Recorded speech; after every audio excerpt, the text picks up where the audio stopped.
Superstições. Muitos acreditam e outros nem ligam. Assim como também em maldições, alguns acham que são reais e outros acham que é tudo babaquice. Essa merda aí, pô. E que tudo nos passa de lendas ou algo que muitos inventaram. Com certeza muitos acreditam que a sexta-feira 13 é o dia do azar. Azar no jogo, azar na sorte, azar no azar. Ou que se você vê um gato preto, ou passar embaixo da escada, ou quebrar um vidro, Você parece burro! pode causar azar. Mas isso são coisas que foram inventadas. Ou será que não? Mas muitos acreditam e até acham que isso pode desencadear alguma maldição. E eu acho que não chega nesse nível não. Bom, não sei. Mas se te falar que essas coisas de superstição, maldição, zica, existem também no esporte, principalmente no futebol. Os casos de maldição, entre aspas, não passam de apenas coincidências. Será? Mas há muitas pessoas, principalmente os setores fanáticos, aqueles mais prestigiosos, que acham que essa tal maldição é real. E talvez seja motivo do time não ganhar algum título ou não ganhar de algum rival faz um bom tempo. E nesse especial de Halloween, iremos ver as maiores maldições que existem no futebol mundial. Que merda. Mas espera aí, o Halloween já passou faz um bom tempo. Não me diga! Você ainda vai querer fazer esse especial de Halloween? É claro. E quem gostou? Beleza. E quem não gostou? Foda-se! Então vamos deixar esse clima meio sombrio de lado e colocar um clima um pouquinho mais agradável. Em 3, 2, 1. A Copa das Confederações, que hoje é extinta, É mesmo, é? foi uma competição de seleções que sempre ocorreu um ano antes da Copa do Mundo, e que era uma preparação para a principal competição da FIFA. E começou em 92, com o nome Copa Rei Fahd. Mas por que há essa maldição? Não sei. O motivo é simples. Toda a seleção que ganhou essa competição não foi campeã do mundo na Copa do ano seguinte. No último caso foi a Alemanha, em que em 2017 ganhou a final da Copa das Confederações em cima do Chile. Em 2018, simplesmente protagonizou, eu acho que a pior participação de sua história no Mundial, que ficou em último lugar no grupo e que caiu na fase de grupos. Assim também como aconteceu com o Brasil em 97, em que o Brasil ganhou. Em 98, houve aquela fatídica final contra a França, em que marcou a convulsão do Ronaldo. Ixi. Também aconteceu em 2005, onde o Brasil simplesmente sapecou a Argentina na final por 4-1. Em 2006 foi aquela várzea, a preparação, e caiu fatidicamente contra a França na quarta de final, sem dar nenhum chute ao gol. Quer dizer, deu um chute, mas no minuto final, só o Ronaldo deu um chute no gol. Em 2009, onde o Brasil conseguiu virar em cima dos Estados Unidos, ganhou de 3-2. E em 2010, perdeu para a Holanda nas quartas de final, onde o Felipe Melo deu um pisão, quase arrancou a perna do Robin. Como você é burro? Em 2013, aqui no Brasil, a seleção simplesmente enfiou 3-0 na Espanha. Tudo isso? Que na época era a atual bicampeã europeia e atual campeã da Copa do Mundo. Em 2014, todo mundo sabe o que aconteceu, né? E lá vem mais! E lá vem mais! Olha a bola tocada, virou passeio! Da minha cabeça! E também aconteceu com a França em 2001. E naquela época a França era a atual campeã do mundo e também a atual campeã europeia. E ganhou a Copa das Confederações em 2001. Mas em 2002, acabou caindo na fase de grupos. Conseguir o prêmio de melhor jogador do mundo deve ser um sonho para todos os futebolistas que praticam o esporte. Certamente que sim. E vários craques já conseguiram esse prêmio. Ronaldo, Ronaldinho Gaúcho, Rivaldo, Luiz Figo, além da hegemonia entre Cristiano Ronaldo e Lionel Messi. Mas ser o melhor do mundo pode causar uma zica. Mas por quê? Não sei. Porque uma seleção que tem o jogador melhor do mundo não é campeã da Copa do Mundo. Ao longo dos anos, a FIFA mudou a nomenclatura do prêmio. De 2009 até 2015, houve uma unificação com a premiação da revista France Football, que é a Bola de Ouro ou Ballon d'Or. Depois disso, a FIFA criou o The Best, que ocorre até hoje. Mas nunca esses jogadores foram campeões mundiais que ganharam o prêmio. Ronaldo Fenômeno foi eleito o melhor do mundo em 97. Mas no Mundial de 98, o Brasil perdeu a fatídica final, que foi marcado pela convulsão dele. Em 2001, o atual melhor do mundo era o português Luiz Figo. Mas no Mundial de 2002, veio a sua seleção ser eliminada na fase de grupos. Foi um grande vexame para a seleção portuguesa. Mentira! Em 2005, Ronaldinho Gaúcho ganhou o melhor do mundo. E na Copa do Mundo de 2006, ele chegou com esse título. Mas como muitos sabem, o timaço do Brasil não confirmou favoritismo por causa da má preparação e perderam apaticamente pela França nas quartas de final. De 2008 até 2017, Messi e Cristiano Ronaldo dominaram a premiação. Mas durante esse período, nenhum dos dois conseguiu ser campeão mundial com suas seleções. Ou seja, a maldição ainda continua. Será que isso irá acontecer no ano que vem? Não sei. Só apenas o tempo dirá. Nossa, um tigre então deu uma zica para algum time, é isso? Não, nada a ver, irmão. Vamos explicar direitinho. O São Paulo é um dos maiores clubes do Brasil e também do mundo, onde passou grandes jogadores que se tornaram ídolos do tricolor paulista e também tiveram várias conquistas, principalmente nos anos 90 e nos anos 2000. Mas a partir de 2012, uma maldição acabou acertando em cheio depois do título da Copa Sul-Americana, em cima Tigre, da Argentina. São Paulo chegou até a final daquela edição como favorito e o adversário seria o modesto Tigre da Argentina. E o jogo decisivo seria no Morumbi. O primeiro jogo da Argentina foi 0-0. E o que marcou a despedida do Lucas Moura no tricolor, mas aquele jogo foi marcante negativamente até. Não pelo resultado, mas por essa suposta maldição. Antes do jogo, a delegação do Tigre não pôde treinar no campo, no Morumbi, e nem fazer reconhecimento dele, com a desculpa de que precisava ser preservado. E no dia do jogo, os jogadores do Tigre não foram permitidos de entrar em campo e fazer o aquecimento, mas conseguiram entrar na força e fizeram o trabalho de aquecimento. O jogo começou e no primeiro tempo São Paulo estava ganhando por 2-0. Mas também os jogadores de São Paulo sofreram faltas duras, como o próprio Lucas, que levou uma cotovelada e começou a sangrar, e acabou mostrando o sangue para o adversário, algo que os argentinos acharam que era uma provocação a eles. E começou uma confusão até a entrada do vestiário, e por causa disso, a delegação do Tigre se recusou a voltar para o segundo tempo. E com isso, São Paulo foi declarado campeão, sem jogar o segundo tempo. Mas depois dessa final, nos anos seguintes, São Paulo ficou por muito tempo sem ganhar um título sequer. E acumulou vexame atrás de vexame. E muitos torcedores de São Paulo começaram a achar que era uma maldição que o time argentino lançou no tricolor paulista. E muitos acreditam que o São Paulo precisaria jogar o segundo tempo contra eles para acabar de vez com essa maldição e começar a voltar a conquistar títulos. Mas espera, o São Paulo ganhou o Campeonato Paulista deste ano, né? Sim, pois é, ganhou. Seria que a maldição foi quebrada? Claro que não. Nas outras competições, o São Paulo nesse ano não foi nada bem. Estava brigando para não cair e foi eliminado na Libertadores, pelo Palmeiras, e na Copa do Brasil. Temos que agora esperar o ano que vem para ver se essa maldição ainda irá continuar ou não.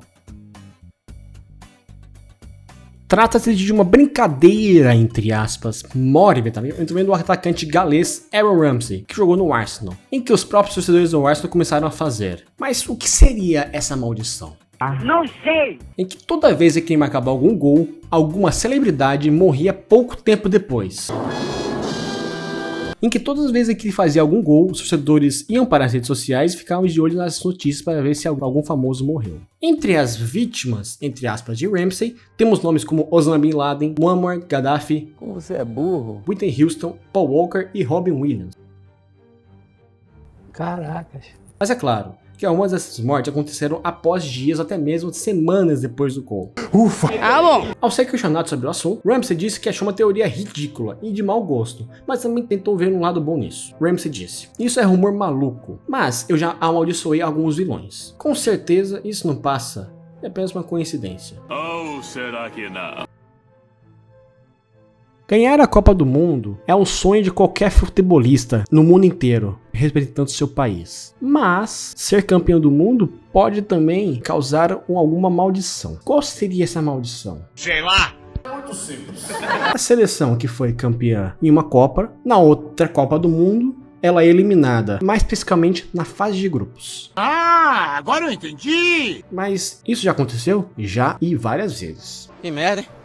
Em 62, o Brasil ganhou a Copa do Mundo e conseguiu o bicampeonato. E chegou em 66 como grande favorito. Mas o Brasil não conseguiu passar da fase de grupos, que também foi marcada pela lesão do Pelé, que tirou ele da Copa. E com isso o Brasil foi eliminado na fase de grupos. Avançando um pouco no tempo, indo para 98. Muitos sabem, mas a França foi campeã do mundo em cima do Brasil por 3-0, jogando na França. E quando chegou na Copa do Mundo 2002, muitos davam a França como a principal favorita. Porque em 2000 foi também campeã da Eurocopa, e em 2001 ganhou a Copa das Confederações.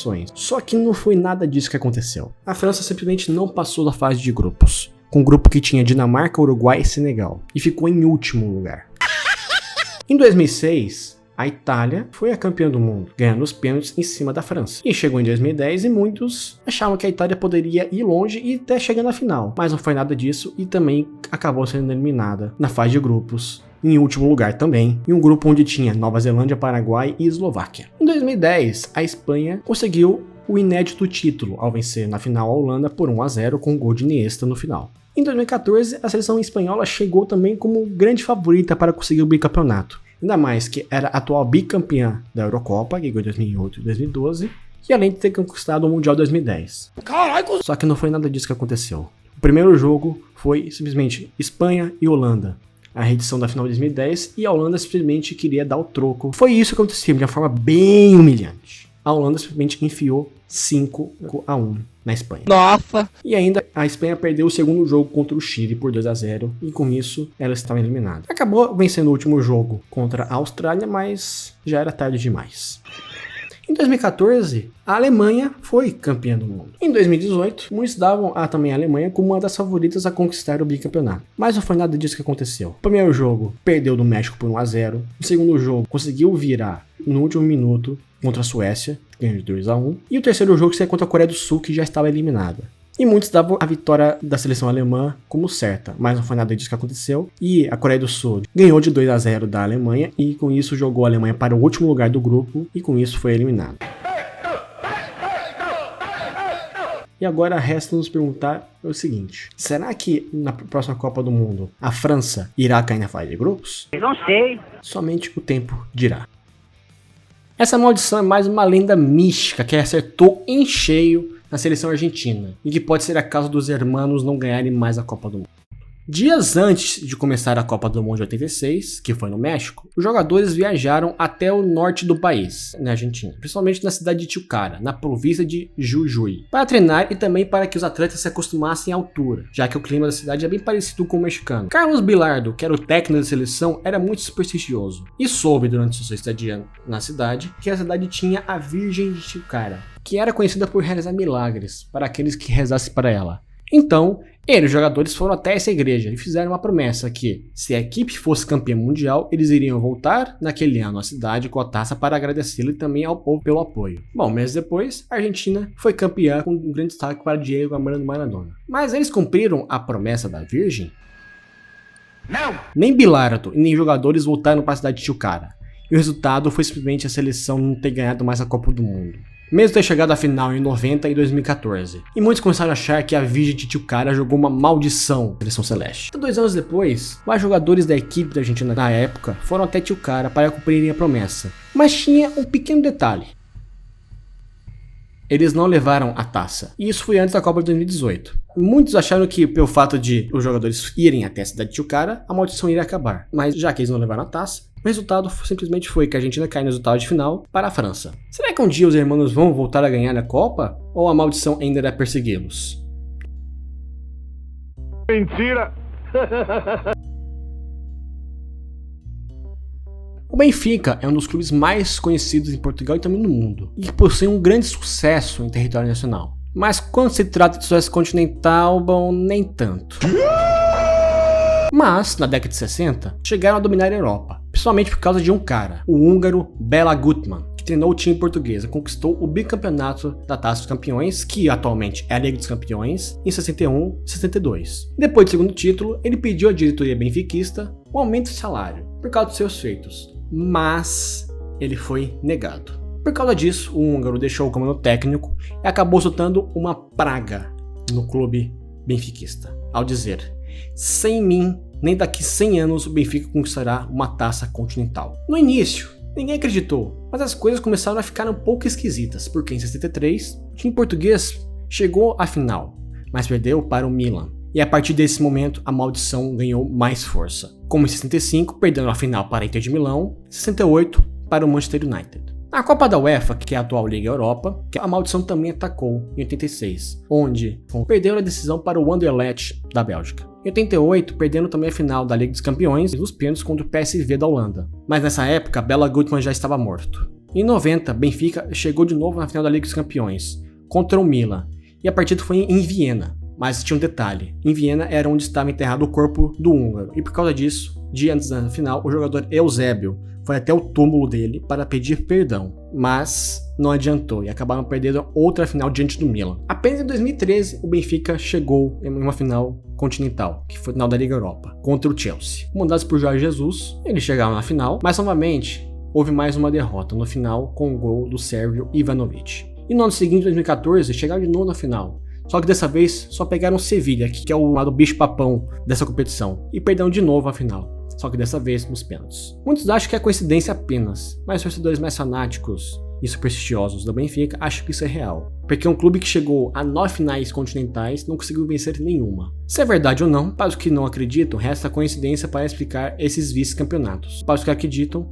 resta esperar os próximos 42 anos até que aconteça o possível título europeu do Benfica, que estaria enfim livre da maldição de Bela Gutmann.